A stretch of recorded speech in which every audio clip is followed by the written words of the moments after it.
It don't take a whole lot. Hey, Lori. Right? And We so got it's Lori Latham in important. the house, too. Okay, Hey, Lori. but I First see district council. I'm the First treasurer District of Councilman Lori one Latham. nonprofit, which is Holistic Evolution. And I see the effect and the impact, talking like Kevin Hopkins.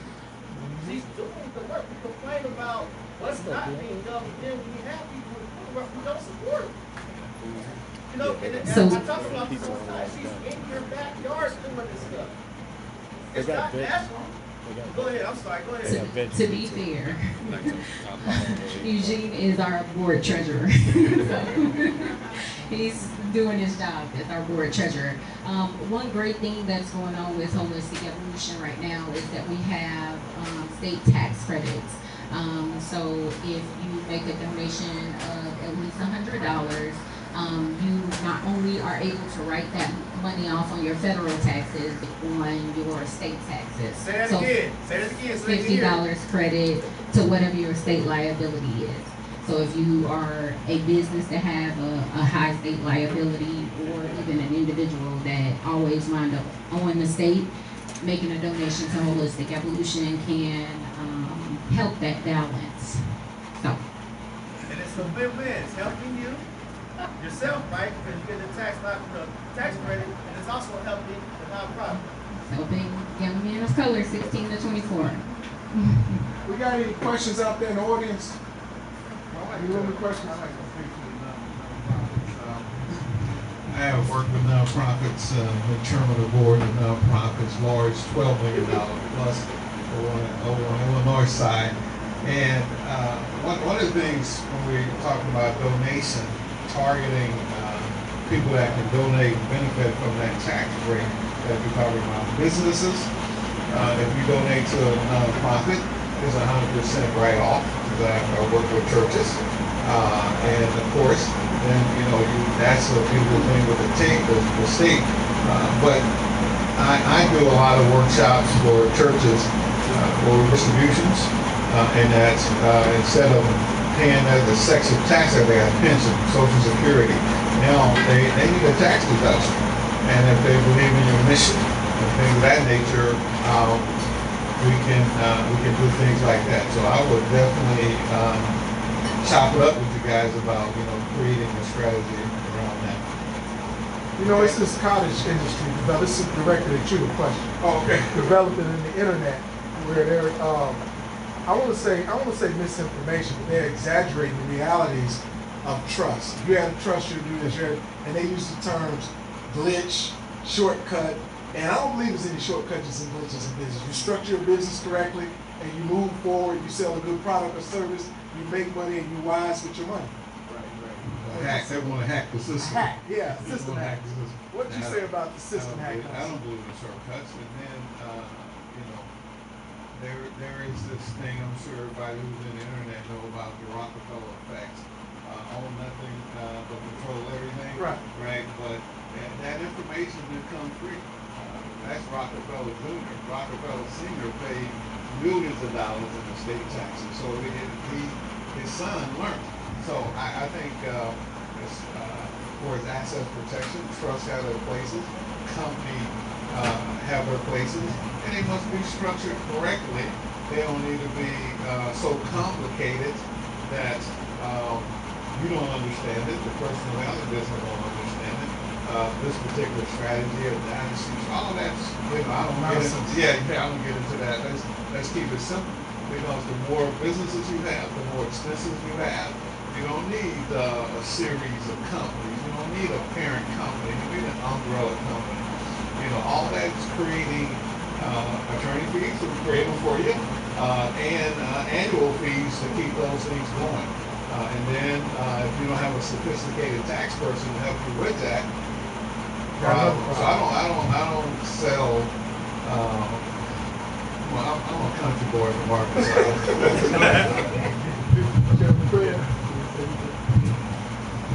Again, I'm honored to be here. We just this mobilization we did today. I'm real proud about this. With the CRC Community Ready Corps, that was founded by one of our members of our Central Committee, Field Marshal Tovar, who's based in Oakland, California, who happened to be the birthplace of the Black Panther Party. And they're making a number of different stops, Milwaukee, Cleveland, We said to go to Milwaukee this Friday. All the build up for this event coming up again, the annual Chairman Fred's street party. Two major dates that we have with our organization, the Black Panther Party, Cubs. That's the organization I chair. That is August 30th and December the 4th. December 4th is what we refer to as International Revolutionary Day. That's the day we refer to one of our September 11th stories, the day in which Chairman Fred and Lieutenant Lamar Clark were assassinated. This August 30th again be the Chairman Fred Street Party on his birthday. But I want to put this plug out there too. Another head I wear is with regards to non-for-profit, Save the Hampton House. So I encourage y'all to some of the programs we got going on there. The community refrigerator is based in Maywood, Illinois, which is designated as a food desert area. We have access, people who get food 24 hours a day, 7 days a week. We have a program called the Triple C's, Children, Community, and Cubs, which we literally go out there and we try to turn the communities into classrooms. We can get the people to come to the meetings, take the meeting to them. One of our information outlets is the weekly radio show called Freedom on Radio, which you can go on YouTube and type in, subscribe to Chairman Fred Jr. It's hosted by myself and also Robin Allen, also known as Lady of Ray. And every week we use that to get information out as well as utilize as a form of our political education about the work we do. As I mentioned earlier, a lot of times we got to do damage control about the work of the Black Panther Party, what the representative was done. It's a continuous battle with their legacy. We just came back, we do an annual trip on Father's Day down to Chairman Fred is buried at in Haynesville, Louisiana. Law enforcement shoot his tombstone up to this day every year around December 4th. Places like Menard Prison, they still got his picture in every gun tower. And I'm saying to say that the U.S. government has not forgotten the contributions of the Black Panther Party. It's still targeted, the legacy is still intact. And we say a legacy is more important than your life, so we still fight to maintain that legacy. But the Hampton House, that's again, not guess, but that's the non-for-profit wing that we offer. So we encourage you to whatever support you can with that, thehamptonhouse.org. So Chairman Fred, I got a question for you. So you gave a number of initiatives that you're doing, right? I'm wondering, what strategy do you use to galvanize the community around the things that you are passionate about or things that you guys are doing? And then you continue to say, addressing like the legacy of your father, right? How do you, or what's the plan for changing the narrative around his life and his death? I think that would be really helpful if everybody knows. Right. I like this term that comedic genius Richard Pryor, who was heavily impacted by the Black Panther Party, he used this term called a peopleologist, studying people. And I said earlier, we try to turn the communities into classrooms. We don't come in with arrogance. We study the people. We study the conditions objectively. A statement that Minister Newman said that fighting for power is the ability to define phenomenon and make it act in desired manner. Power is the ability to define phenomenon and make it act in desired manner. What is phenomenon? An unusual event that can be scientifically explained. So in other words, we'll go to the community, like for example, New Orleans some years back. I recall we going there, we seen the phenomenon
say, okay, let's acknowledge this. Man, it ain't gonna be an antagonistic contradiction. And a lot of people is against that. When you like to talk to such groups as the Young Patriots, who were poor whites who were so reactionary at one point in time, wearing Confederate flags on their jackets. The Young Lords, a Puerto Rican, got their own admission, a Puerto Rican street gang. He won Chairman Cha-Cha and Hernandez at certain points of political unity. Many of what we refer to as being unpoliticized street tribe, we refer to as the gangs. You see the revolutionary climate, we politicize the formerly known devil disciples to a point where they get up public, so we now renown ourselves as the black disciples. They work in the free breakfast program. And they would flip the script on such tactics when the government approached such organizations as vice lords and told them they'd give them 16th Street.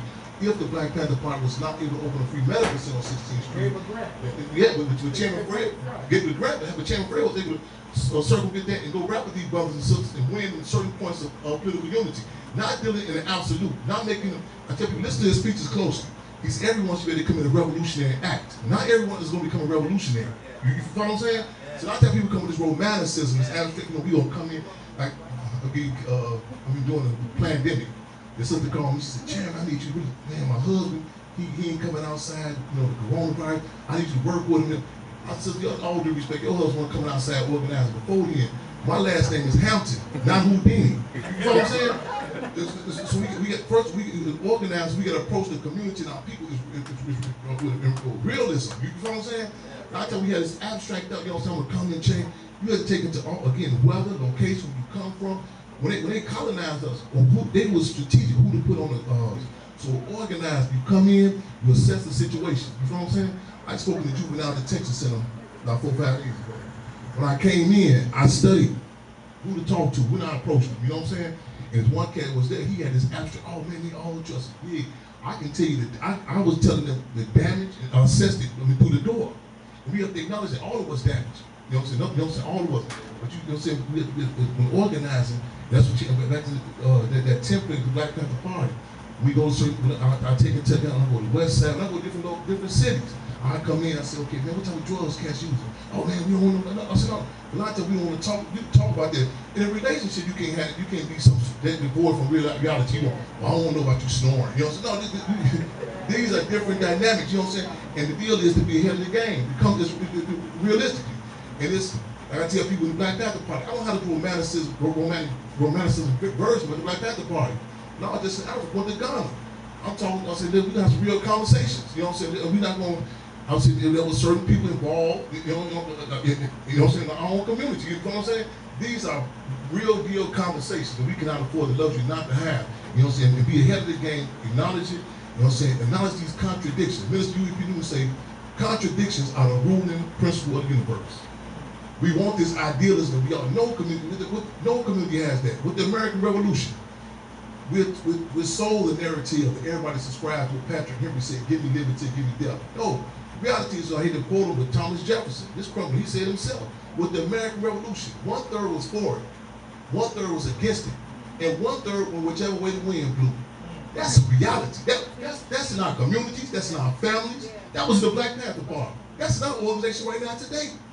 You know what I'm saying? I got forces who I'm clear on. You know what I'm saying? It's certain times I go on, so hold on, that force, that's okay. Who on security? This person got a role. You know what I'm saying? We have to take that into account. Thank you. Very So how does those contradictions affect our community though, right? The contradictions that you talk about, even in the Black Panther Party, when people don't understand what they role or maybe aren't happy with their role, and I'll take it away from that. I'll say within the city of Gary, we have individuals that are activists or that are volunteers that do the political thing, that do the business thing. What happens in those situations when people are not happy in their role or carrying the burden of their role? What happens in the well-oiled machine of our city? What breakdowns happen? The repercussions can be detrimental. The Black Panther Party, one of the party position was that it's basic mathematics. The whole is bigger than the sum. The whole is bigger than the sum. We in terms we say serve other people. It's certain moves that there are certain things that may benefit the individual. You know what I'm saying? I use the analogy like, what's his name? Phil Jackson, the Bulls, when he went to the Lakers. It wasn't they had to say, hold on, stop the car. Kobe Bryant was trying to get the MVP, and he said, hold on, we trying to win the game. We can't come in drawing a foregone conclusion that we all want the same thing. I said, I tell black people in our community, we speak French too much. We. If you listen to people, we don't all have, we don't want the same thing.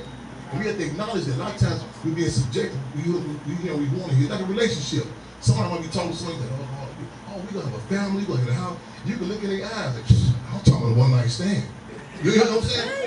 You know, real talk. You know what I'm saying? But you hear what you want to hear. You came in with the flowers and the wedding ring. And you go back and look at the background and say, damn, they was trying to tell me all the time. It's so the writing be on the wall. People tell you through the door. You know what I'm saying? And we have to be upfront about that. Not coming in subjective. See, subjectivity stunts one's ability to make proper summations. You know what I'm saying? When I say Chairman Fred, there ain't no ego trip. It ain't just, this is some sort of dynasty to say, okay, you his son, you carry it on. Contested conditions. Contested conditions. You see who was, I'm a former political prisoner. I don't know if I mentioned that. I'm a former political prisoner. And one of the best cellmates I ever met when I was locked up was a guy by the name of Chairman Fred Hampton Jr. Myself. I studied me on those hunger strikes. You know what I'm saying? You get to know who you are through contested conditions. You know what I'm saying? And we have to welcome that. We have to welcome that and say, come on with it. You get to find out who is who. You know, a lot of times we say, we don't want to talk about that. We got to welcome that. See this role with you. There's certain things, certain moves. I remember when we first had to take the campaign on the State of Hampton House. I was designated to go speak somewhere. I said, damn, but duty call, I got to roll. You know what I'm saying? What's the bigger picture? Not as an individual. You know what I'm saying? There's certain things that might personally benefit. That's in a family. That's in the neighborhood. That's in electoral politics. Say, no, that's in a music group. You know what I'm saying? You say, hold on, David Ruff, you good singer. Hold on, you missing the group up, Jack. You know what I'm saying? This is temptation. Yeah, this is a group. And we have to be clear. We have to come up front and acknowledge this. What are we here for? And not draw the foregone conclusion that we all want the same thing. And a lot of times people be telling you, they tell you, the writing be on the wall. You know what I'm saying? You got to listen to people. You know what I'm saying? And also check the track record. You know what I'm saying? They do it. Cars, they do it with dog breeding. They check the track record, the resume.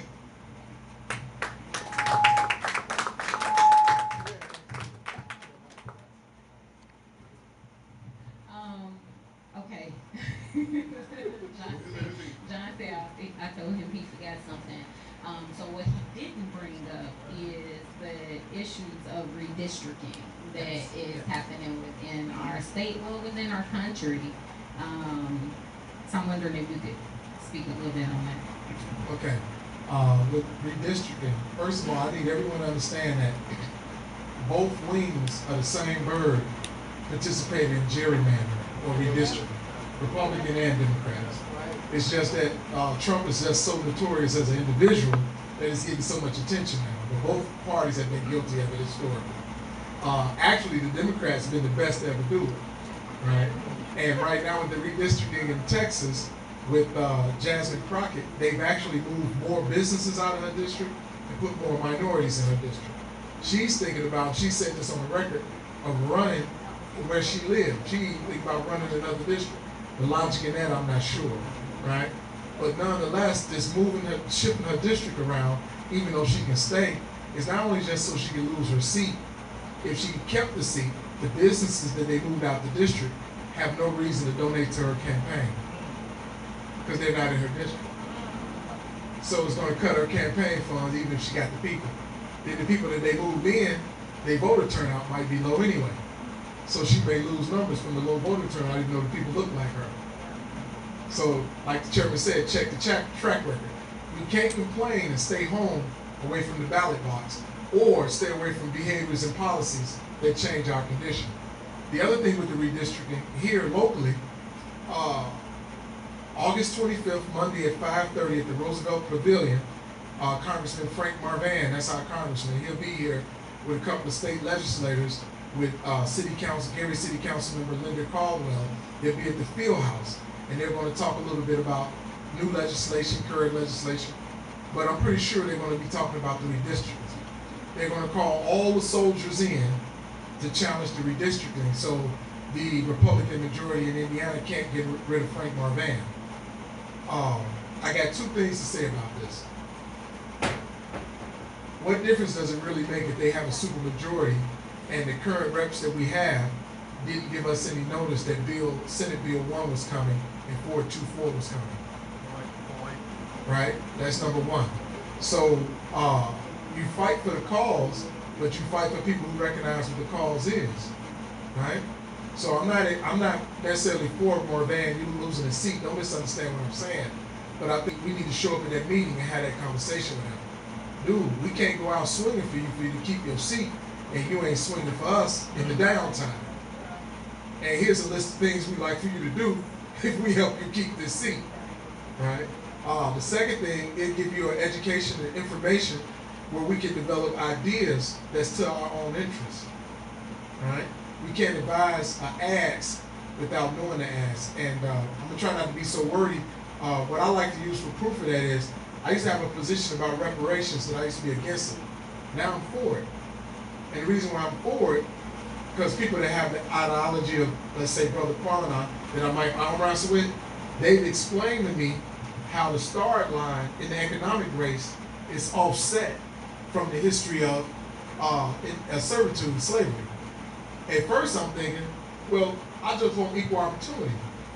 But if we had opportunity to go after the same dollar, and I'm starting from 100 yards out, you 25 yards ahead, that's different. So it switched my position of thinking about reparations. Now, at the same time, I'm adamantly against a free ride. So I was thinking, okay, made it with what I know about current economic policy. And I've been playing with the numbers, and I'm no economist, but I know some, and I'm talking to them. It's only going to cost our federal government about $2.1 trillion a year over a 10-year period to give us reparations. I've been working to figure out down to a number. And the number go down each year. It's the highest the first year because it costs money to create the system to implement it. And the reparations was directly put into outstanding bills, medical, business investment, home ownership, entrepreneurship. They get a return on the reparations. It's not free money. So thank you. Thanks for all wrestling with me about that subject. So I'm saying that we got to put our thinking caps on, and we also got to develop our undeveloped community too. So one of the things that I fought with leadership, well, it was one of my attractions as a kid is to liking his father, right? And when the brother was talking about damage, you know what came to my mind? You said we all damaged human youth. I would have this presumption that the aunties and uncles you had access to, that you might be free of the blemishes I may have experienced growing up on the South Side, not necessarily true. Then I thought to myself, I can remember the first time you was arrested or threatened by law enforcement. You weren't even born yet. Police officer put the firearm to your mother's womb, threatened you before you even walked. You see? So history is thought-provoking. That's how come history is designed to be suppressed. Not because what you did before you poke your chest out, and how you have the ability of self-assessment or where you're going and what you don't want to happen to you. All right. With that, I'm going to quit being so wordy, and thanks for bringing that up. I will just interject with what he said about Frank Marvan. Can I please just encourage individuals that our governor, our congressmen, our state representatives work for us. And so while we want you to come on the 25th and come to a space where he is, you can always send an email or request a meeting on your own behalf about your own organization, about, tax bills that's too high or whatever the case may be. So I wanted to make sure that we understood that, and then we start utilizing that. When all the changes happened with the state, when we actually had a contract that we were supposed to be getting paid out and couldn't because we have a new governor, I requested a meeting to meet with the governor so that I can talk about our contract, so I can talk about how things are affecting holistic evolution. And he was looking at me like, who are you with? I'm with me. You're my governor. I need to know what's going on here. So I just wanted to kind of put that out there. All right.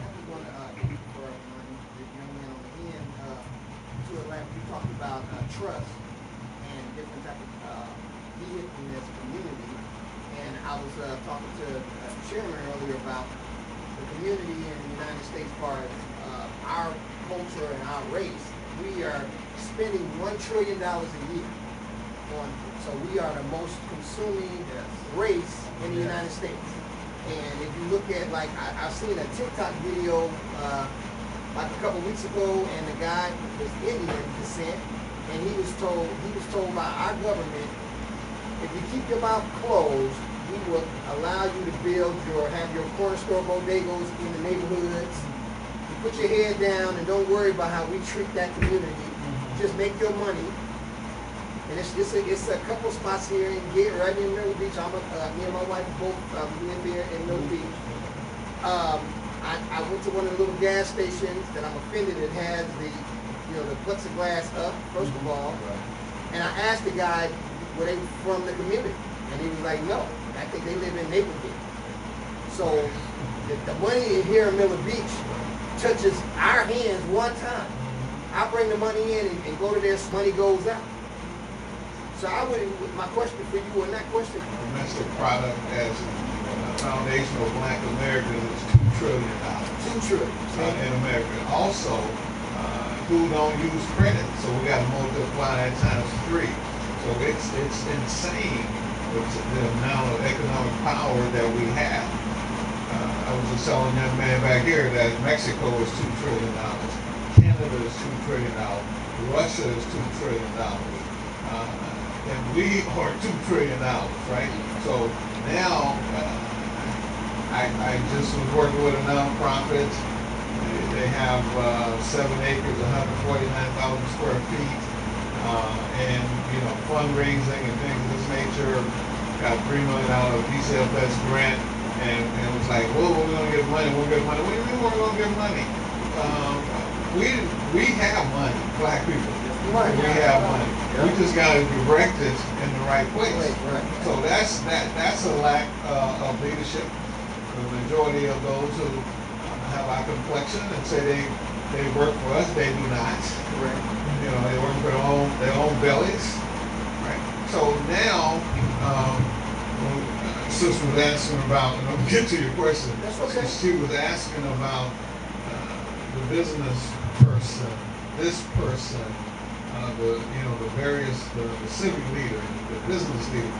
And so there's going to have to be someone in the community that's going to have to be a leader to make something good, to make something great, right? And so everybody's not going to be a level 5 leader, right? Level 1, 2, 3, 4. And so we have to recognize, as the good brother was saying here, everybody don't have the same ability, don't have the same passion. They're not going in the same direction. So that's who we want to build our community in.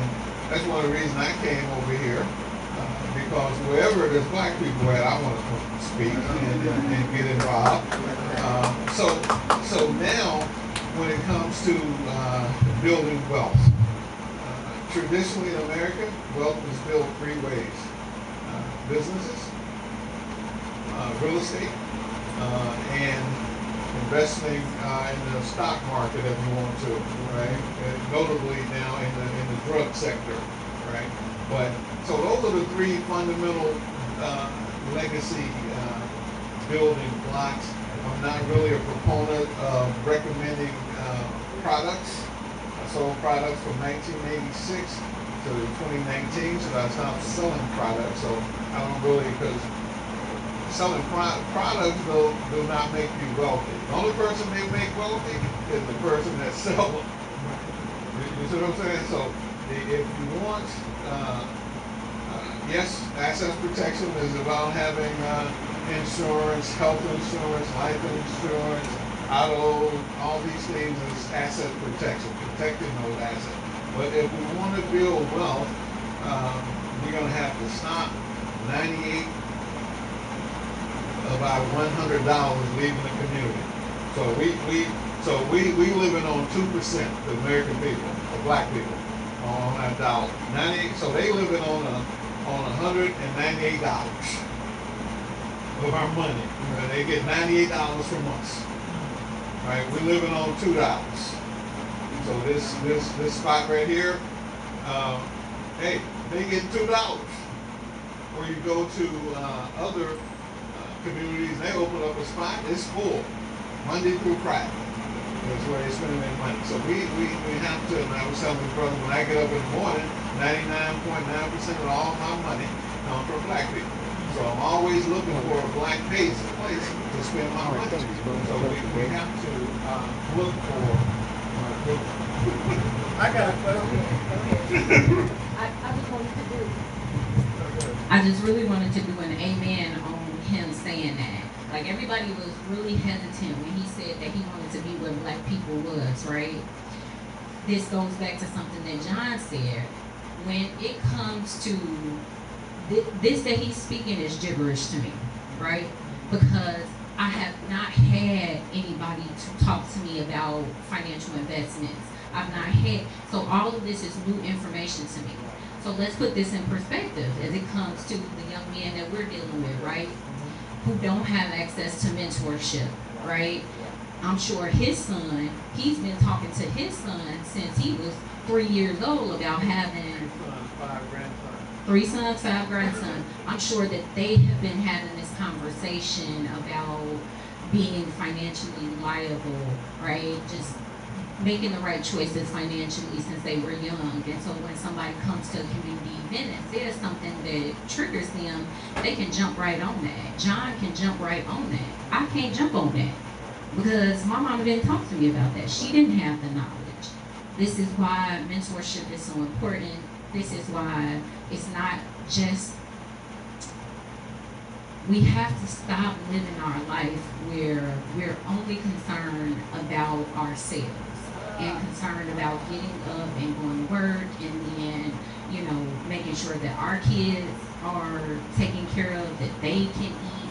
When you have a full community of people that go to school with your kids and probably will impregnate your kids and date them and be their friends on the cheerleading squad or whatever the case may be, that don't have access to this knowledge. And so we gotta take people like you guys and we gotta duplicate you guys and, you know, put you throughout the community. I just wanted to bring that full circle. We had a question. So it's about like financial literacy, and one thing that we were talking about in my household is financial literacy, because like you are absolutely 100% right. But we've seen our parents do the struggle. We've seen our parents pull the focus, you know, try to pay the bills with the internet. You wasn't raised with financial literacy. So I wanted to know, in regards to financial literacy, like, do you write a book, or, you know, is there any way that our children can, like, maybe kind of, because I have 2 college students. One is great insurance agent. Yeah, no, So great questions. I've been teaching financial literacy, a nonprofit, one, the Up House over in Illinois, they deal with nothing but girls in the DCF system. So I'm pro bono teaching financial literacy classes to them. So this is a very nebulous word, financial literacy. What is it? What does it actually mean, right? I saw, I was somewhere, I don't know if I was over here, but today I was at Target and I saw this young black girl. Yeah, right. Yeah, right. Gotta get some toothpaste, right? Wow. So, little young black girl had something on her shirt about coding, right? You know, writing code, right? You know, black girl magic writing code or something to that effect. And I said, wow, I like that. I didn't disturb the young lady, but that's what financial literacy is a vocabulary. The more financial literate you are, the stronger your vocabulary is. Got a banker here. I got a banker terminology, life insurance terminology. So what I would suggest is that you, and I have books. I got a YouTube channel where I recommend books and things of that nature. One of them is words, learning financial language. Learn the language, because it is a separate language. So that's what financial literacy is. It is it's a language, and we must learn that. You know, people say the language of money, whatever it does. It has its own separate language. Because when you go into the car dealership to get a mortgage, and you don't understand what they're talking about, they're going to take advantage of it. All right. So that's financial literacy. JoshuaPondexter.com is my website. You can avail yourself of a free consultation. I sent out a Zoom link and we sat there and talked for an hour about your particular financial issue. Right? So we do offer that. But financial literacy, when I ask people what does it mean, and they give me all these different terminologies, it's nothing more than language. It is a code. Right? It's like writing code. I got a question, Mr. Al. One question. So you talked about this. What is your solution for some of these board spots? For some of the what? Board members, the spots that they hold, right? Because some of the things that they've been approved has not worked, and it's been doing that for decades, right? One of the things that troubles me is that. So I was talking to Mr. Brown about this 2 days ago. You look at the number of mayors that we've had in the city, and I don't stay there right? I stay in Wisconsin. But I think about all the mayors that we had. I think you named about 2 that did look like us, right? So after what, since Mayor Hatcher was here, that's what, 60, so almost 60 years ago. Right. So you think about all these board meetings that we had during that time. If you really look at the city, nothing has changed, right?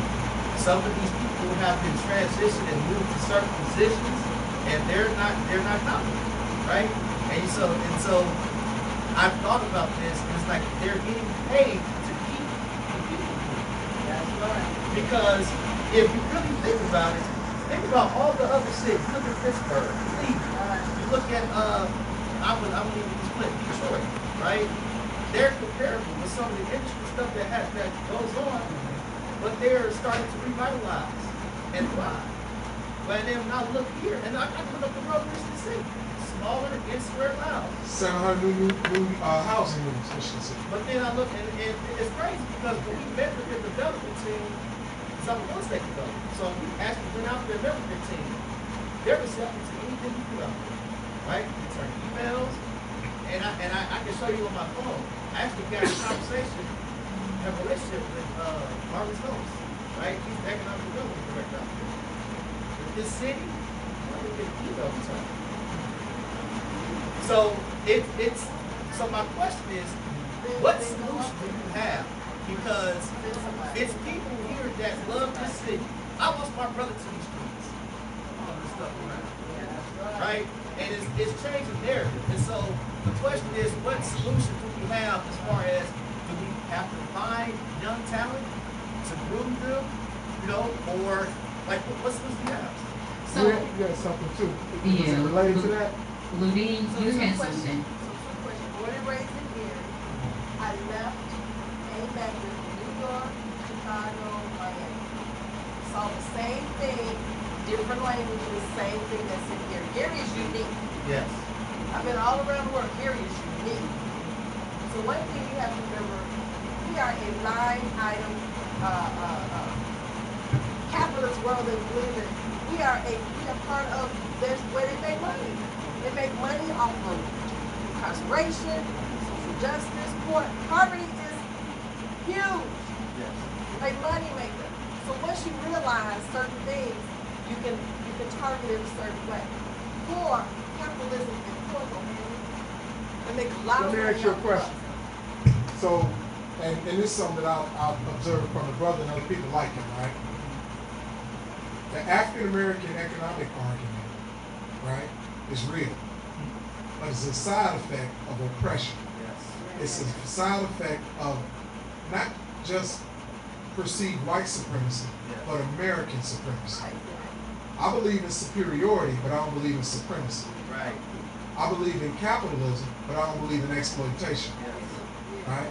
A firearm is dangerous, but it's the weapon of God. A bunch of people run up in here on us right now, and I got one. Right?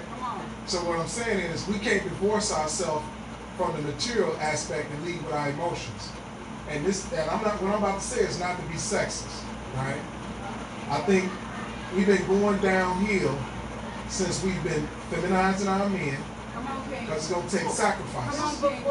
No, I'm just saying, we've been going down as far as the battle. Because if we don't know that we're in a war, if we fooling ourselves and don't realize you're in an economic war, you know, it's going to be revealed to you with this Trump administration and advance win. We've been leading with our heartstrings, and we may say somebody that may think like the phrase, you would kill a revolutionary, but you can't kill the revolution, right? Someone say, oh, that sounds strong and radical. This other group we fighting, they showing up to the fight with AK-47 and we showing up with butter knives, right? So in reality, I'm not saying, I'm talking about with Gary. I'm talking about, I know we gotta be them, but in Gary, we gonna have to take some leaders out back. Right. There's some leaders we got to take. That's just the real. We got to take them out back, right? And like right now, I'm suing the sanitary district with a class action on behalf of all of y'all. Some of y'all don't even know, but I'm suing the sanitation district. Our sanitation district executive is also a state rep. But as the state rep, her constituents is in, some of them in Hobart, some of them in Lake Station. She's suing Hobart and Lake Station as the executive director over their sanitation bill. How is your representative at the House suing you? That's a conflict of interest. And she's an attorney. And she's a legacy candidate. She's Hatcher's daughter. So again, we have a president that's a felon. Whoa. That's apples and oranges. Yes. Trump ain't her daddy. Right. Trump ain't here with us. She here with us. Right. Trump don't represent us in the state. The rules have been thrown United States Constitution, Amendment 9 and 10. 10 is states' rights. Every enumerated right in the Constitution that's not itemized in the Constitution is left to the people or the states. Trump don't have jurisdiction in our state house. We do. The rules have been thrown out. A lot of rules So have been who thrown out? Hatcher? So I'm about to bring it on down. Thank you, sir. You know. But I love it. I love it. So I want to bring it back to holistic evolution because that's what it's always about. So he talked about the feminism of the male, right? Holistic evolution promotes male mentoring. So that goes back to my comment of y'all got to be mentoring these boys so that they don't be feminine, so that they're not raised by their mother and their mother-in-law. Just wanted to put that right there. And then the other thing about the city and our leadership, this is more in more of a global term, an issue for Black people, right? I think that we sometimes don't understand like our responsibility in picking our representatives and picking who our mayor is. We have a very low voter turnout rate, right? The presidential election was called before like our polls was closed, you know, like our polls was still open. We were still voting, and you know they said the state of Indiana it was over with. And so when we have situations where we feel like we can't speak up, or we can't go and talk to the governor, we can't go and talk to the mayor, we can't, advocate on behalf of things that are important to us, even if it's the lights, it's outside my business, don't stay on. I think it is this overall perception that we are not supposed to say nothing. And since it's like nobody is paying attention, everybody ain't John Allen. You know what I'm saying? We're ready to go to them court systems in a minute, right? So if people think that we not looking, then they move accordingly. But when you start looking, when you start showing up to things like town halls and start showing up to things like community conversations where our political officials are represented, then they will start doing things. I can tell you, John is talking about.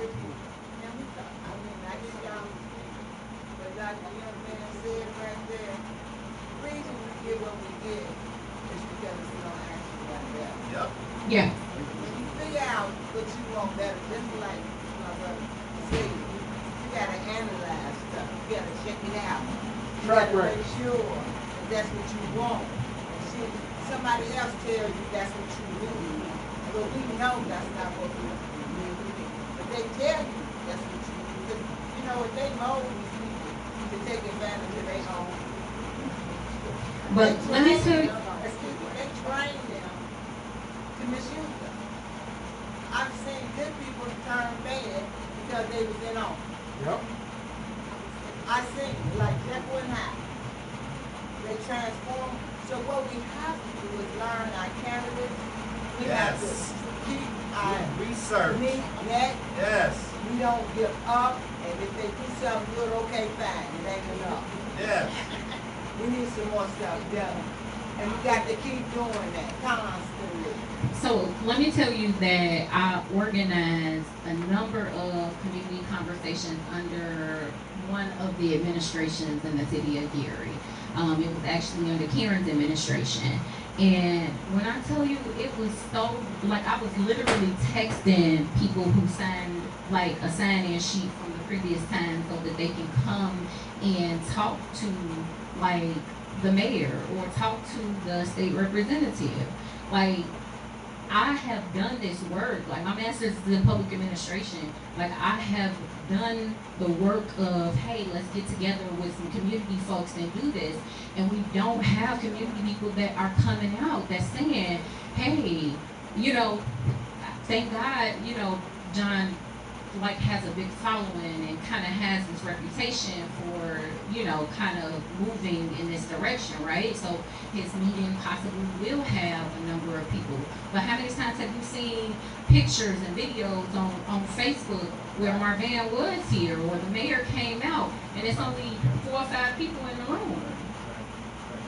That's So it's like, I think part of it is, you know, that our representatives, you know, maybe not, you know, moving things forward that we want to see.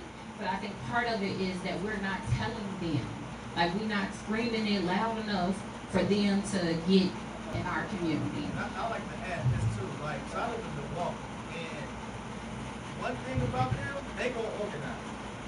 If they don't like what you're doing, they put you in office, they gonna get you up out of there.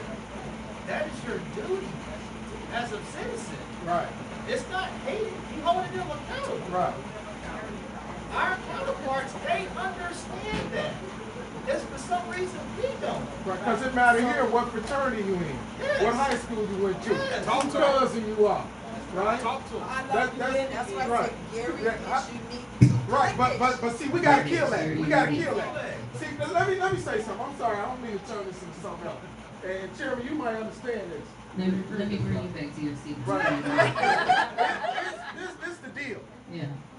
For us to see the dramatic change we need to change, somebody gonna get some stitches. It might be me, but somebody gonna get some stitches. And I'm just letting it be known up front. Right now, I'm cool with it. Either way, how it's gonna go down. But this is gonna have to change, one way or the other. And if they keep on, they're gonna get unorganized revolution. The same way we did with the war on drugs. That was unorganized revolution. The young men, including myself when I was a youngster, that participated in that, we knew we was aggressive, we knew we supposed to work, we knew we supposed to make money. That was part of our humanity, being human. And if we don't have a right way to express that, or we don't have community mechanisms to carry that out, it's gonna fold in on itself, it's gonna be self-detrimental. And this time, it won't be the drug war. It might be quote unquote the slavery you guys are talking about that may come from the federal system. This fake belief that we think that the Constitution or the rules don't matter. The rules are with us. The rules are with us. The reason why the Black Panther Party had to argue for separate black juries is not because they wanted a separate black jury. They made it clear from the track record they wasn't getting fair by the plan. They wasn't. Go ahead, please.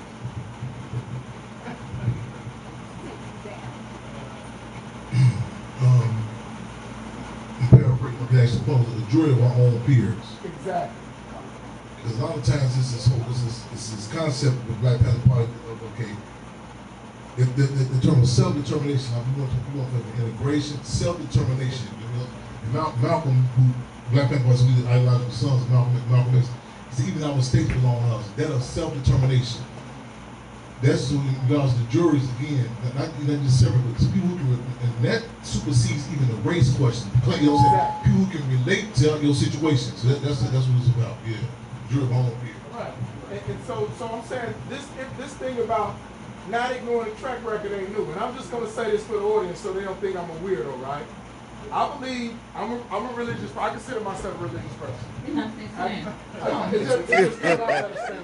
I believe myself to be a religious person, right? I believe in one of the three great monotheistic religions.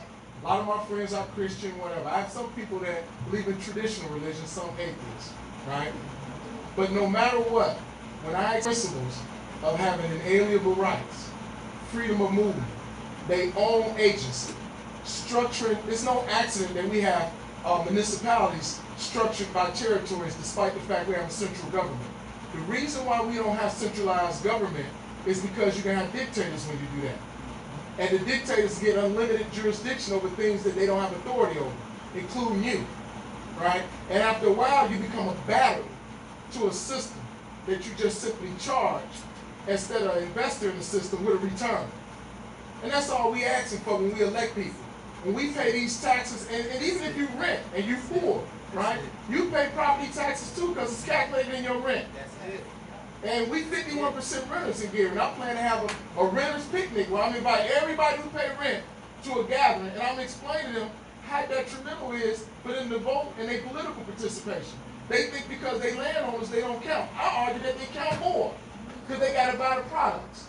They got to use the land. If I own 8 parcels of land, I can't sleep on them all. So I'm using them as batteries to sleep on that land and pay my mortgages, to get my loans. So they matter just as much as me, and their health matters to me. Yeah. With this thing where we getting tricked to thinking things that are evil, inanimate objects and things and intangible things are inherently evil, just because we don't base them on them, that's BS. The bad thing about a wealthy person is when they don't allow their wealth to circulate or they use their wealth for undue influence over the leadership to manipulate you. Like AIPAC, right? Marjorie Taylor Greene, one of the top Republicans, had a vote to reduce Israel's aid by $500 million. It failed. Right, it was 6 to over 400. Republicans and Democrats alike taking AIPAC money to our detriment. You say, well, what they got to do with us? I don't live in Gaza. You paying for that war. And when we have a deficit, our money is, since Nixon, and brother know about this, our money not tethered to gold anymore. It's not tied to nothing of value, but our promise that we're going to pay. They promised that with our unborn children who yet to work and produce on land we don't own to pay those bills. That's an indirect slavery. That's why I sound so passionate about it. The 14th Amendment don't count unless we make it count. So, in an effort not to make you more angry, right? So this is always my challenge when we look at things like even like Social Security, right? That we're continually paying Social Security and, you know, we may not be able to use it, right? Because it may be gone by the time we get there. I always want to look at things from both sides as opposed to just kind of my side. And I feel like we as a people, that's why we are unable to come together around certain subjects or even like in our own community because we get passionate about one position and then we don't see the other side of the argument. So it's the other side. Sure. So it just depends. What argument do we want to look at? The argument I made, my argument was strong enough and direct enough for you to ask me to sit down, share the other side with me. I'm not trying to be I'm just saying because I feel like you're more calm when you share sit it. Share the other side. The reason why I'm asking that, sometimes there's profit to me, right? The other side, right? Yeah. And I look at the other side, and this is what I see. Let's take Andy Milton, for example. Okay. I look at him as our local Obama. Handsome, tall, articulate, got a family, handsome boys, right? So politically, he's marketable. But his marketability politically gets limited if you don't have a good team. So I say, well, we got to put a good team with him to bag him up because he's attracting people. And to put together a good team, the team have to execute. And the team have to execute his message. And his message is obviously good because he got votes. But the team ain't doing that. The team ain't and seeing what he and what it is. Right, and the other side to it is he love his team. And them his boys. Some of them he played football with, right? Olympic.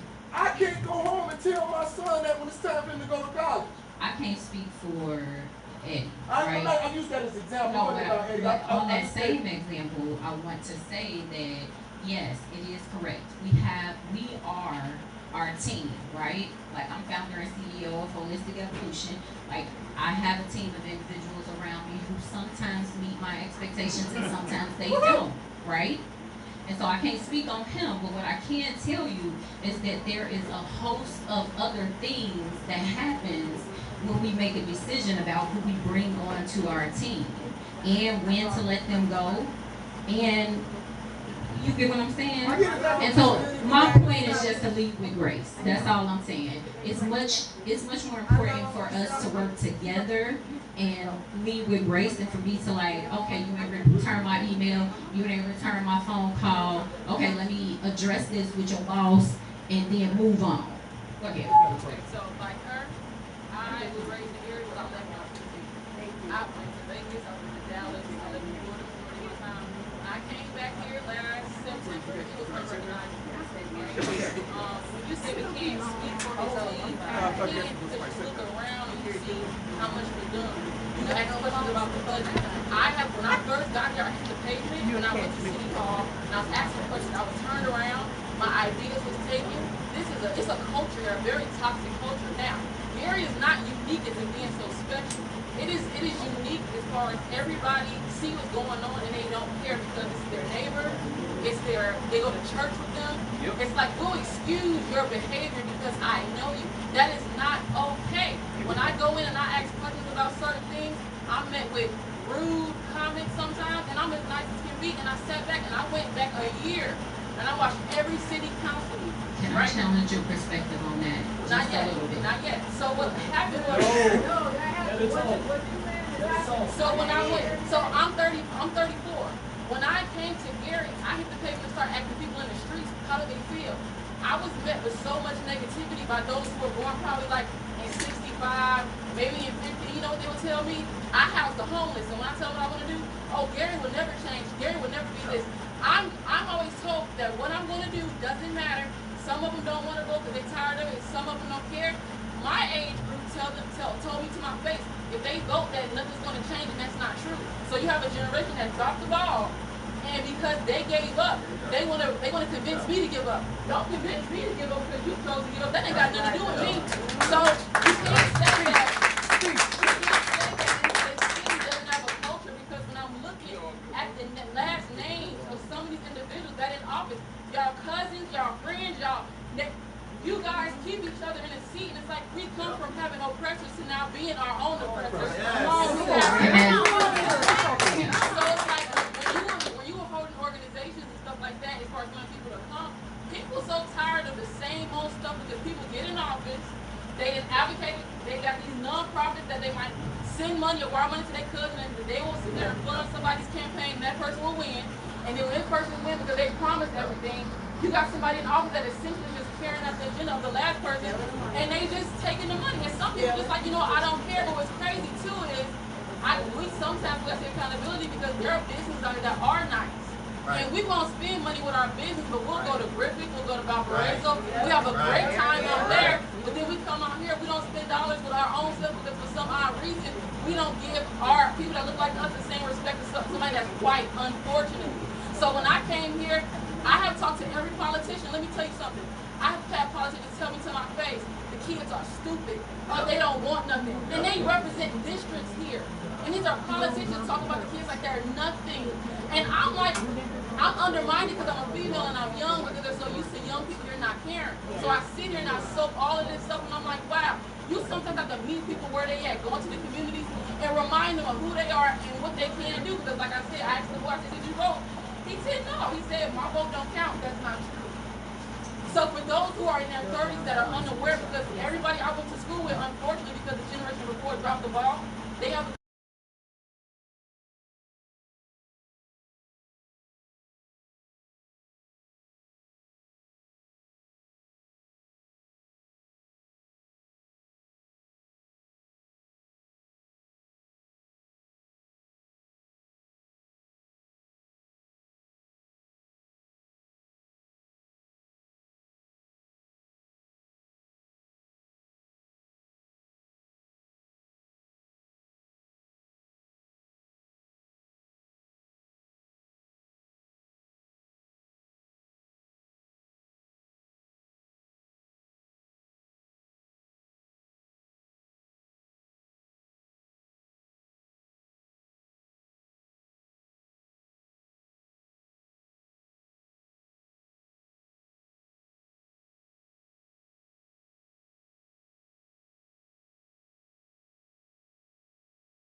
the only thing that you do when you come to community events like this and you say that this is what this person is saying, you perpetuate those conversations. So everybody is going to continue to go and shop with white people and not shop with black people, or people are going to continue to have problems with murals or whatever the case may be.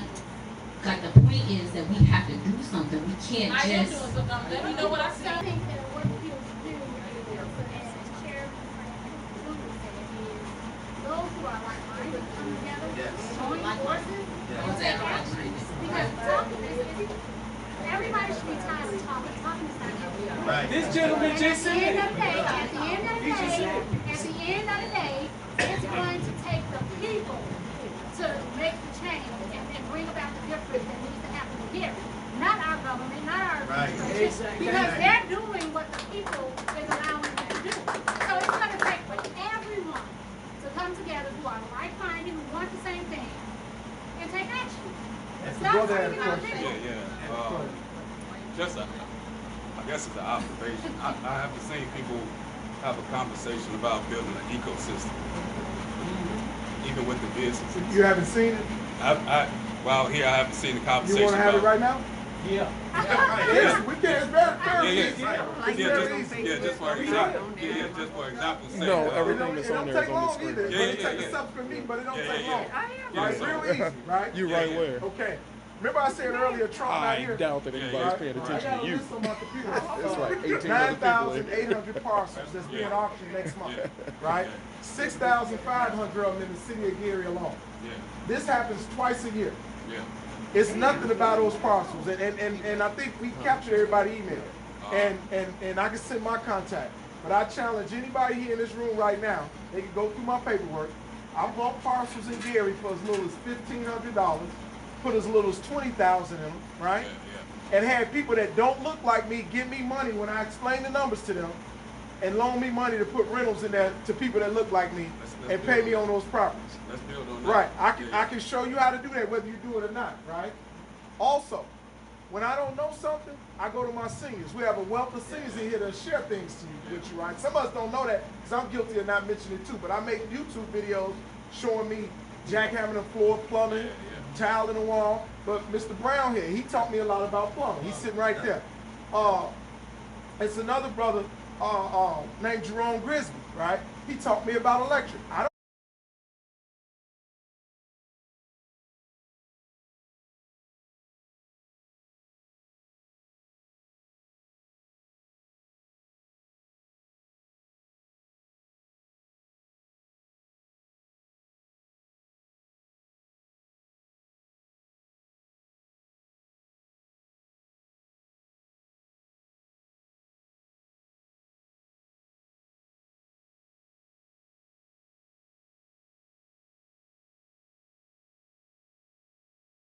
Statement, I asked about what we gonna do, Right. and it sounds like that's one of the things that we can like write So- down and we so- do. so we- 6,000 so- properties in Gary, and start buying up our own properties. It's here. Yeah. So Right. it's so many different. Exactly. John, Part so of the reason why I can brought we it up. ask you about a date? Can you like look in your calendar right now, and we can tell everybody a date that they can come and they can talk about these 6,000 properties that's in Gary, Okay. and building an ecosystem around, turning that around. I have regular meetings at the Railcat Stadium at the Skybox. I don't think the room is big enough for everybody. So I do have to plan something because it wouldn't be big enough for everybody. But if you guys want to have an economic summit on small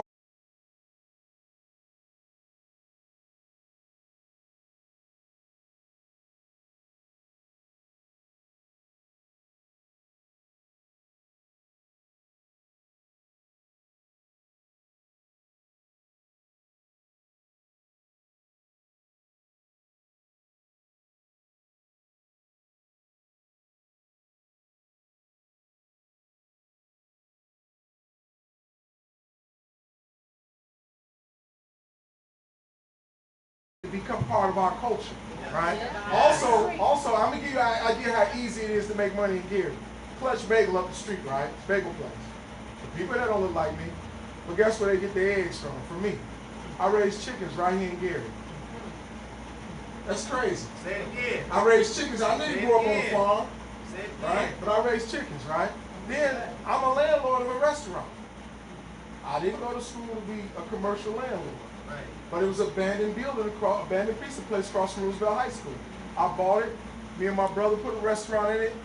During the COVID, I lost my manager to another job. He didn't come back, and I rented it out. But it's an African-American woman over there catering out of that building. I don't have a problem with us putting some team things together. One of my other business partners, born in mainland China, right, Shindao, she loaned me money to buy things in Gary. Why is that? We don't look alike, but economics speak for itself. And this is just my firm belief. We have to reposition ourselves in the economic food chain. That's what China has done. Right now they have a thing called BRICS, B-R-I-C-S, the BRICS nations, right? The BRICS nations are 55% together of the world population. Mexico is thinking about joining, right? But they all poorer or weaker than America, at least they perceive to be. But they're an economic powerhouse right now. America is only 4% of the world population. We can't outconsume them, and we can't beat them all up. So we're going to have to reposition ourselves in the food chain.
Is a generic term to identify all the kings of Ethiopia. The pagan Arabs, during the time of Prophet Muhammad, the pagan Arabs was killing the first Muslims, the first Arab Muslims, and wanted to cut their prophet's head off. They flee to Ethiopia, right? The king, they're Christian. This ain't his beef. But he was so wise and respected as a Christian king, the pagan Arabs and the first Muslims had court in his court, and they lived with whatever his decision was, whether or not to send them back. And he wasn't even the ruler of their nation. That's how learned the Christians was in history. Also, some of the Christian priests, to save some of the ancient books, used to have children commit to memory those books and then rewrite them because they was the most lettered or learned people. Books of other people's history. So it behooves me how you have all these churches and education be so upside down. When they were amongst the wisest people. So, you know, we got to get on top of that too. My second part, my question is, why ain't nobody coming at that? Like, I don't know who you come at. I don't know if you go to each church individually, but 400 plus churches? Well, you come to the Lake County assessor, and this is the first thing you do. They have to fill out a form to get their tax exemption. They have to show that they're doing non-for-profit activity.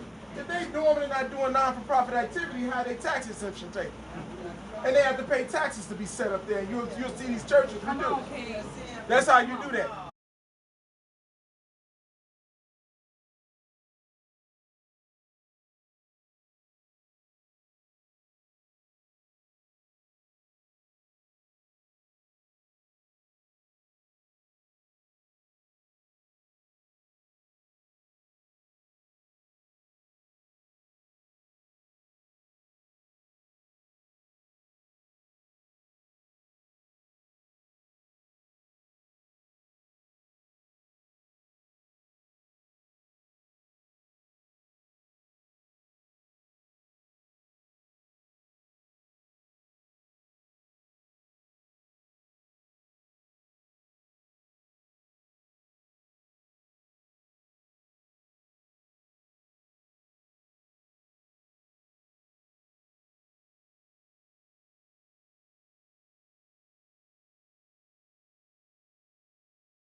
you need assessors, you need real estate developers, you need all these different aspects of real estate. Why don't we place people in those positions and build that ecosystem? If we keep on building t-shirt shops or bars and stuff, after you buy that t-shirt, I'm not gonna keep buying t-shirts over again. Exactly. But if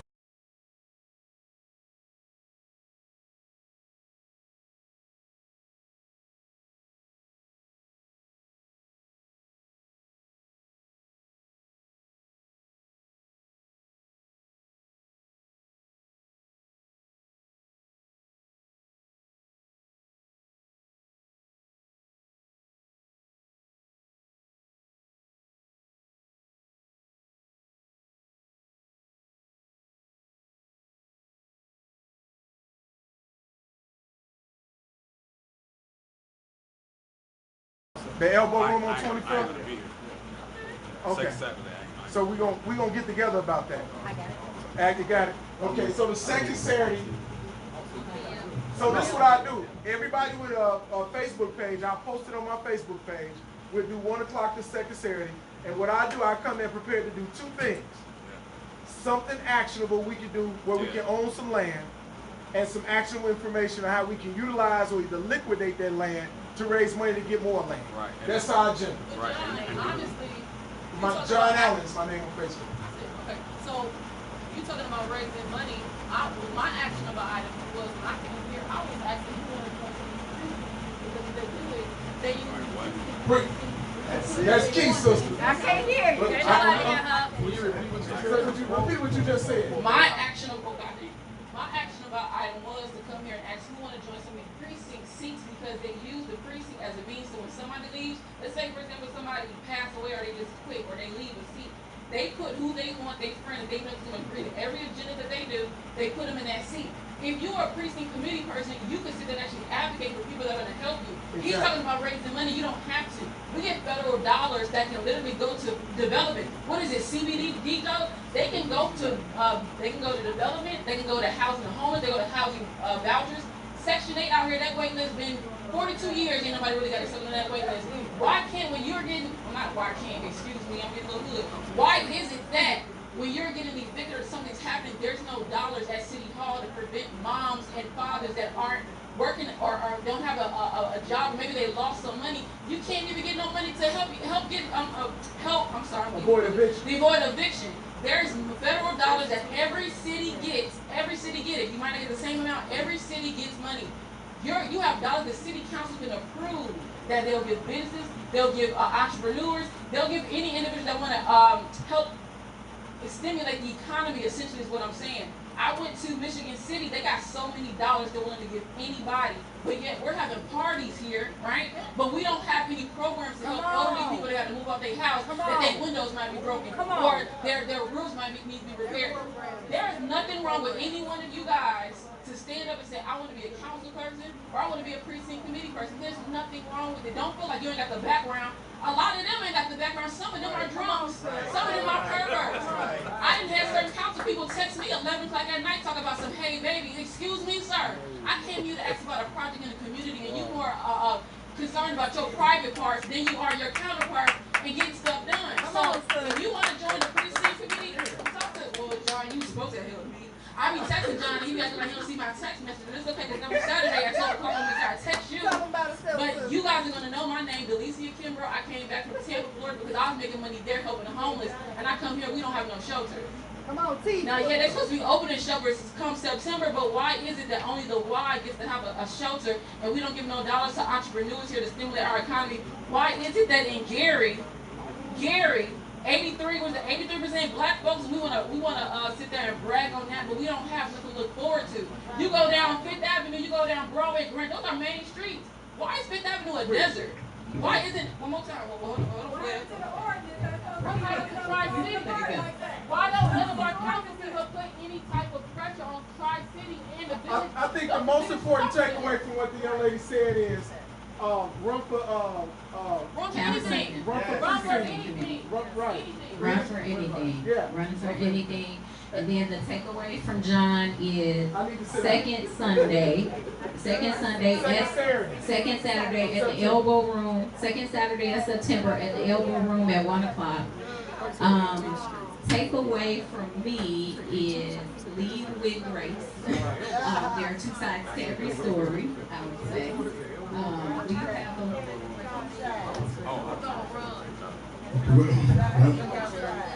I'm just saying, again, I'm taking in information, listening. I come in as a humble servant. People, let me add this in.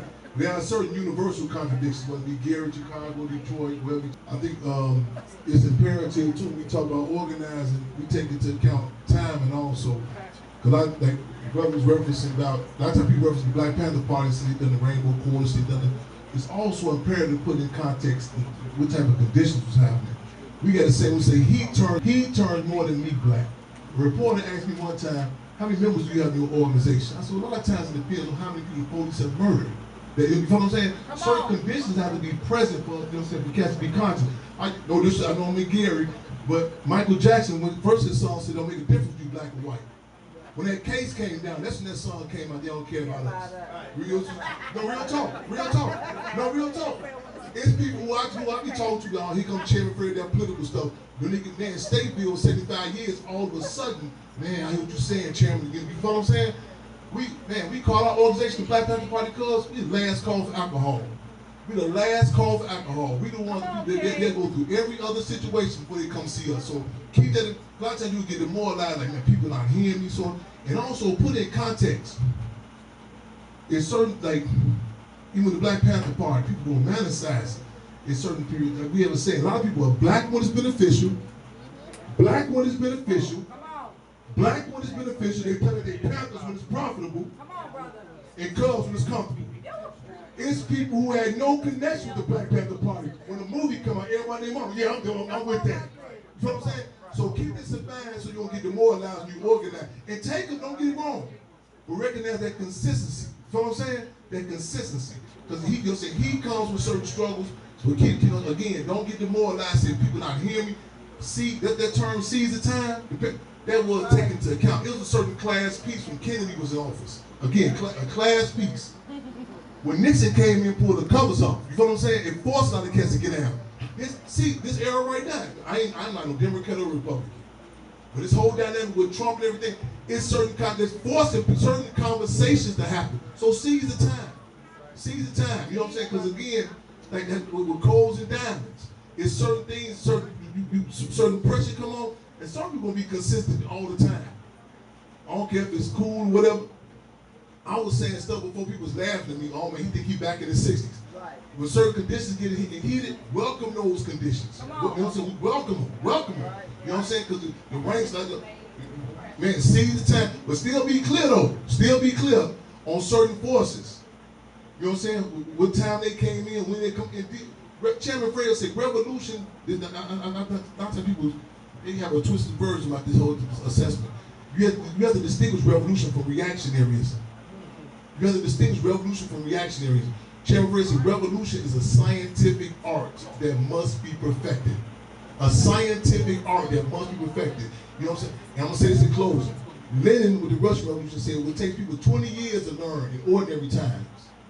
They can learn in 2 years in revolutionary times. Come on. People talk about in the late 60s, man, I can't believe your father was, man. Do y'all know? I'm standing up long. Let me say this too. I'm glad somebody's, passion. I catch myself. People saying about me, he ain't. No, I'm passionate. So I'm literally holding it back when we talking. You know what I'm saying? Because a lot of times we get labeled with this thing of being angry. Yeah. But it's a passion. It's a passion. You know what I'm saying? Right. People, Chairman Fred, before he was Chairman Fred, the FBI called for his home, my grandparents' home. They called for wiretap when he was 13, going on 14 years old. Yeah. Youngest wiretap in history. He took the junior NAACP from 7 to 300 members in 7.5 month time period. When they called for the wiretap, the DC Bureau, the FBI said, man, this got to be a typo. He can't be that young. You know what I'm saying? you put in context of that time period. So what made you have Bobby Hunt? You know what I'm saying? The 17 years old assassinate Mumia Abu-Jamal is FBI foul stone. He was a teenager.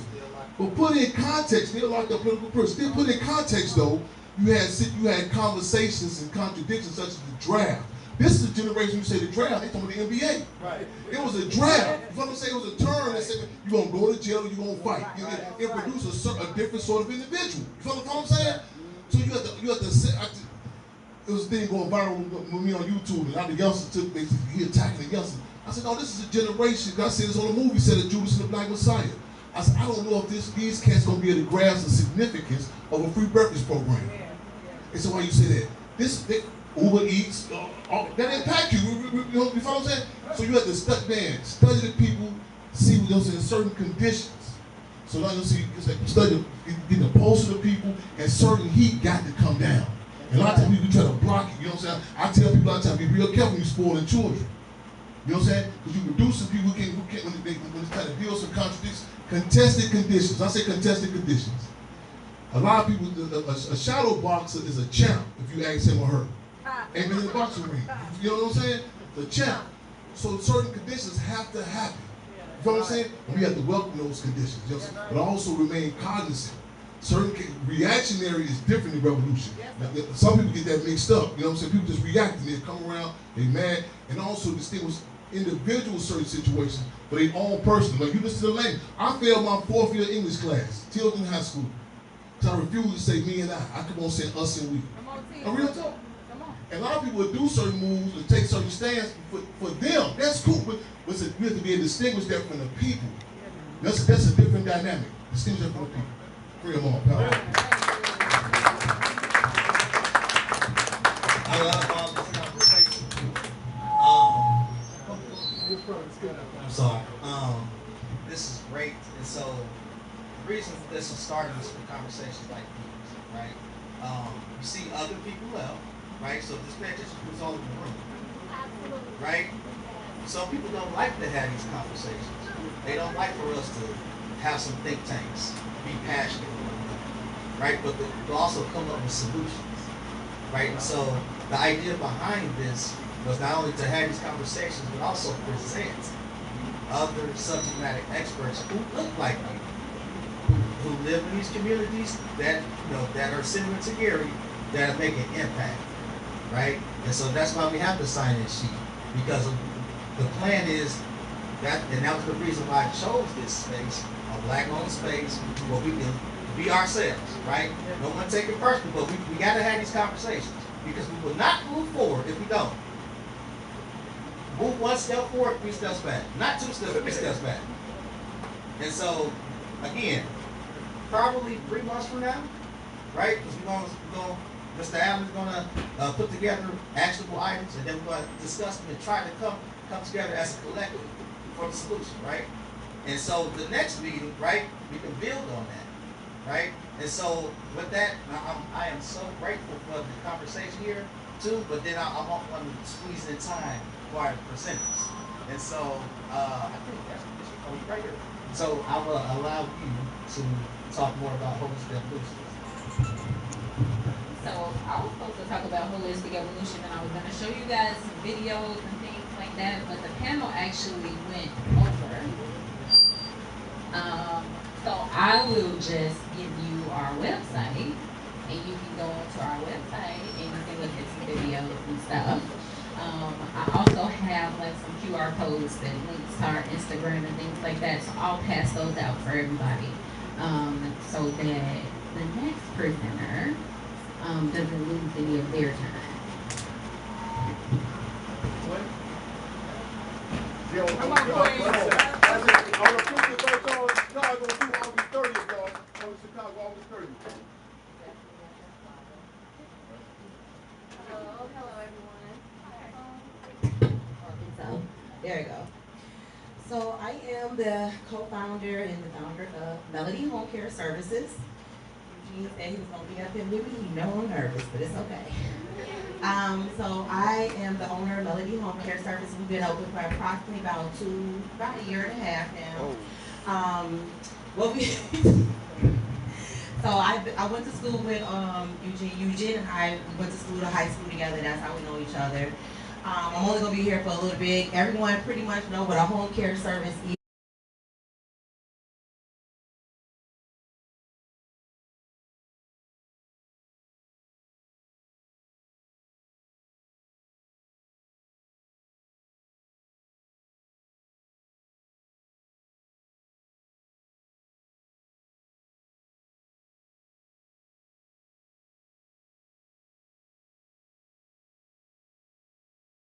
Let us know your price, let us know what you got, and we're gonna help you out. It's for everybody.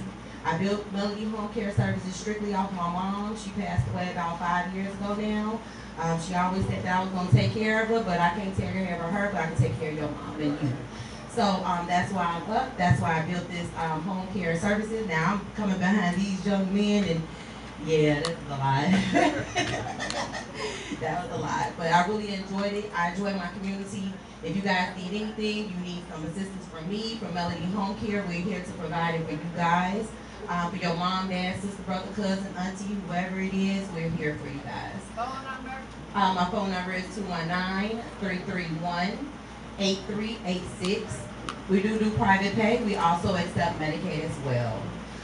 If you have any questions, concerns, or anything, I'll be sitting right over here to the end, but I kind of want you guys to keep going with, with all this good stuff, because I really am enjoying the community and how we're trying to come together with each other. So there we go. Next up, Tracy Morris.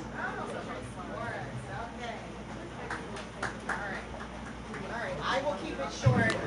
Hey guys, this has been extremely powerful. This is much more than I expected today. I mean, we have to give a round of applause for the passion that has been in this room, for the individuals that have come here from Illinois to really say that they really understand the amount of, first of all, revenue in this city. And John, I wish I had you to explain to my mother the passion I had. She thought I was acting out all the time. So, but I'm Tracy Morris, born and raised here in Gary, Indiana, in this area. And I have been gone to the Indianapolis. I lived in Atlanta and in San Diego for 25 years. But I've always called this place home. I have raised 2 children. They're adults now. I am an entrepreneur, a serial entrepreneur. I have a master's in information technology, healthcare informatics. And what I have chosen to do, my passion project, is really to protect our seniors, our elders, the bedrock of our community, from being defrauded, scammed and frauded, scammed with regard to Medicare. And I do have a home care business as well. But most of what I do is spend my time in front of seniors, making sure that they don't fall victim to the $56 billion Medicare frauds that are going on, okay? So I'm based in Indianapolis. I have satellite offices here in Gary, as well as in Evansville. We talked about black mayors earlier. There's a black mayor in Evansville, and Evansville is revitalizing. I'm just saying, at the hands of a black mayor. So I spent a lot of time in Evansville because it's growing. It's a black mayor. I have a lot of clients in the Evansville market. So there is opportunity to revitalize, and Gary is not a lost thought. Broken crayon, steel color. Absolute true. I own, like I said, a home care business, but my passion project is Stop Scams for Seniors. So you can find me on Safe and Sound Home Care, LLC.com, or Indiana Care at Home, or TracyLMorris.com. And that's my 5-minute spiel or 5-second spiel. But Gary has always been my home. I am a daughter of Gary. It raised me, it sharpened my teeth, honey. You can survive here and get out unscathed, you can make it anywhere. And I believe in Gary, and I'm investing in Gary. I'll be at that meeting. You better answer my calls too. All right, thank you. Thank you. Project Hood out of Chicago did come and assist us today. They had food giveaway, they assist us at the gas giveaway.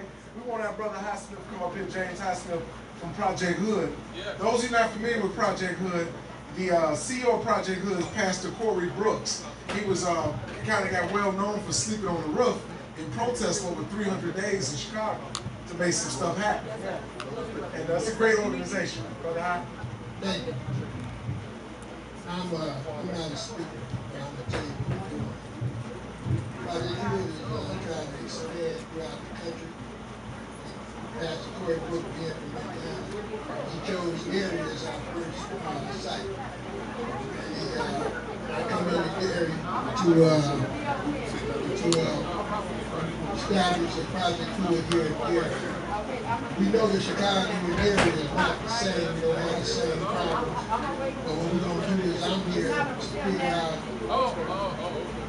I'm here to talk about what Gary needs. And we're going to specialize, we're going to customize it to fit Gary's needs. I've been sitting here listening to the brothers and sisters talking about what's going on, but I'm going to tell you something that I've learned and what we do with Project Hood is this. We know that you can't change this overnight, but we know what the key is. The key is very simple. It's about information. You need anything, King? No. Go ahead and get on that. You out? Yeah. So what we do is we try to put people in a position to learn information. Learn more information. The more information you know, the more you can do. We're not going to try to out-black, out-smart, do anything. We just want to share information. Our thing is our Project Hood stand for helping others obtain discount. That's what we do. And what we do is we bring people, if you want to be we work with instruction, we work with any program it is, we talk about education. It's not necessarily formal education, it's about just being knowledgeable. This country became, the reason that back in the day, when Martin Luther King and a bunch of other brothers were struggling, the thing that stopped them the most was the fact that they didn't have enough information. They were talking about integration when they should have been talking about equity. They should have been talking about not integrating and being a part of a program that makes us equal to everybody else. So now the only thing that makes you equal is what you know. It's not about who you know, it's what you know. He's telling you about what's going on with the money. You can't know nothing about economics unless you have some knowledge. You can't do nothing about it. You can't make it. He's talking about that he didn't went to school, but what he did was he obtained knowledge on how to put wires together and make electricity. It's all about what you know. It's about information. And to keep our young brothers alive and out of jail, you got to give them more information. Mentoring and all that other stuff that don't work before one year out of another. But you need to do is give them all the information, put it in their face, and they'll learn, and they'll do better. That's the Project Hood.